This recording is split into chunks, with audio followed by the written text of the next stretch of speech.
jenis-jenis teks berita. Yang pertama adalah straight news atau berita langsung. Straight news disebut berita langsung karena jarak waktu dari peristiwa terjadi dengan penggalian data dan pelaporannya berdekatan. Prosesnya tidak lebih dari 24 jam atau tidak lebih dari 2 hari. Jika diberitakan 3 setelahnya atau lebih, maka peristiwa tersebut basi untuk diberitakan. Yang kedua ada deep news atau berita mendalam. Teks berita deep news disebut juga sebagai tulisan yang memuat laporan yang hendak diberitakannya memiliki nilai berita yang berat, baik dari segi fakta, penggalian data, dan dampaknya kepada masyarakat umum. Proses penggalian data untuk teks berita ini memerlukan perencanaan, persiapan matang, dan analisa yang mendalam. Lalu yang ketiga ada opinion news atau berita pendapat. Opinion news merupakan jenis berita yang berdasarkan pendapat pribadi dari sudut pandangan seseorang tentang suatu hal, ide kreatif, pemikiran, atau bisa juga berupa komentar terhadap sesuatu hal yang dianggap penting. Yang keempat ada interpretative news atau berita interpretatif. Interpretative news adalah berita yang dikembangkan dari straight news dengan tambahan komentar dan penilaian dari reporter atau narasumber yang berkompeten. Jenis berita ini merupakan gabungan antara fakta dengan opini atau penilaian reporter atau narasumber. Lalu yang terakhir yaitu investigation news atau berita investigasi. Investigation news merupakan berita yang mengembangkan sebuah berita yang didasari oleh penyelidikan atau penelitian dari berbagai sumber. Secara teknis, cara mendirikan atau membuat media online meliputi dua hal, yaitu desain dan konten. Prosesnya diawali dengan penentuan nama media atau judul website, nama domain, tagline, dan logo. Lalu, yang pertama, desain media online. Dari sisi desain, membuat situs berita atau media online sangatlah mudah. Bahkan kita bisa membuat media online berbasis blog seperti Blogger dan WordPress hanya dalam hitungan menit.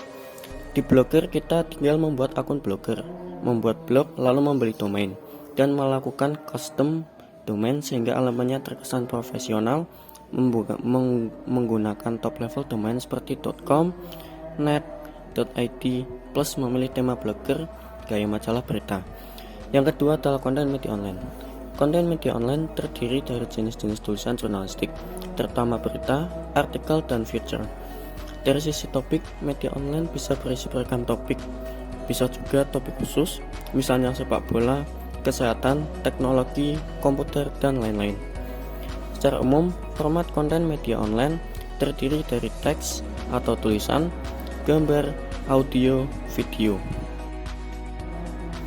Menulis konten yang berkualitas dan menarik adalah sebuah pilihan. Kita bisa memilih mengalokasikan waktu yang dibutuhkan untuk bekerja menciptakan konten berkualitas dan membangun brand dengan baik.